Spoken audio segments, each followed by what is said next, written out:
get this call this morning? It was close to 9:30 this morning. And so I know some of the details, but it doesn't hurt to get it, fact checked. So just run through what happened. I understand somebody was doing some grass cutting with a John Deere tractor. Yeah, so in the area of the 14,000 block of Bentler, the city was they were cutting one of the vacant lots. And while they were cutting the vacant lot, the owner of the property that was on the 14,000 block side of Westbrook, apparently he had a garden in his backyard. And while the city was cutting the grass in that vacant lot, he came out and said, please, he asked him not to cut his garden. The city workers told him that they wouldn't interfere or mess with his garden at all. He then went back into his house, and then he came back out. And when he came back out, he came out with a long gun, a rifle, and a handgun as well, and pointed at one of the city workers. At that time, after he pointed at the city workers, he came back into his house. The city workers called 911, or actually probably, I'm not sure if it was the city workers or someone who saw it called 911. Officers responded. We were able to talk to the city worker, confirm his story, and then because how the actual location is basically fortified, officers weren't able to approach. There was no clear way or pathway to knock on the door to talk to the individual who came out with the weapons. So at that time, they declared it as a barricaded gunman.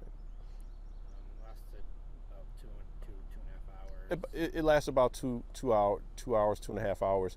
We were able to talk with the suspect. He was coming in, he was coming out. After some communication, he did surrender to police with no issues. After that, we were able to search his location, secure him, and take him in custody.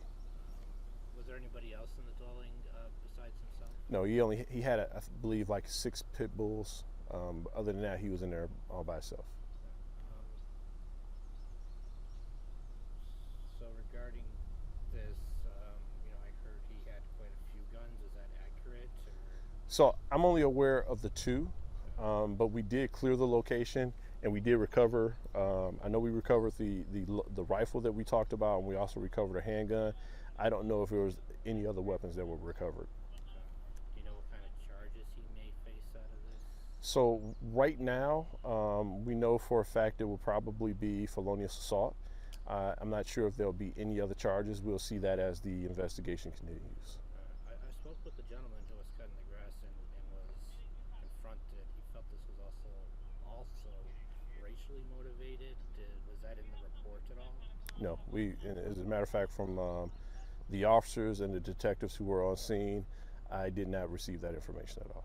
Okay. He said there were some racial slurs thrown at him as well, so I just wanted to ask. Yeah, I'm unaware of that, but I think during the investigation, because we'll have to take a statement, at that time when the statement is taken, if that does come out, it may be additional charges, like I said earlier. Okay. This dwelling, as you kind of paraphrased, is unique. Does it break any kind of city code? I mean, there's a lot going on here, obviously. There's livestock. I mean, is there anything else that's going to happen here? So I'm not aware of any livestock. I haven't seen it, but if there are, then of course that would be possible violation if he hasn't the right permits. But yeah, it's possible that there could be a number of violations with this property. It could be some blight issues. It could be some other issues there as well. So there's actually a house structure back there? There right? is. Okay. 'Cause I can't see it, so I just Yeah. okay. I didn't know what kind of dwelling it was. I don't want to waste much more of your time. Is there anything else you want to throw out there that I'm not asking? No, the officers came. They did a great job. The neighbors assisted us a lot. They gave us some information that we didn't have. So anytime we can bring a situation to some type of resolve in a peaceful manner, it's just great all the way around. So And he was pretty compliant once. he was 100% compliant once he surrendered to us. I'm glad nobody was harmed, including Yep. the suspects. Yep. So, No dog, no animal. So it was just a great day. I saw animal control out here too. Is that Yep. accurate? Okay. Yep. All right. All right. Thank you, sir. Yeah.